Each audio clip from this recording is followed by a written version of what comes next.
नमस्कार प्रणाम।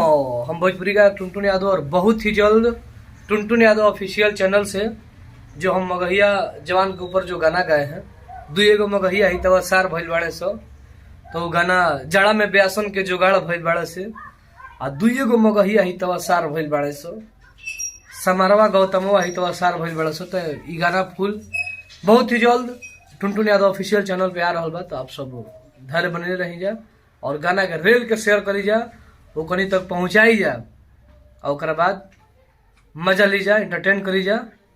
बस हमारी ये उद्देश्य बढ़ो, किसी कोई के दिल पर ठेस नहीं के पहुँचावे के, सिर्फ वही दोनों को दिल पर ठेस पहुँचावे के बा। कैसे को अपने आप के बहुत बड़का अश्लीलता मुक्त करे वाला हो गया सब। आप सब सुनी जा और ढेर सारा प्यार आशीर्वाद दी जा।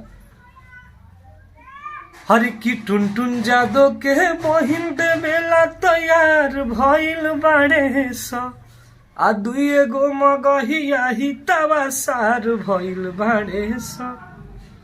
हर की जाड़ा में बेआसन के जोगाड़ भइल बाड़े सा, आ दुए गो मगहिया ही तवा सार भइल बाड़े सा।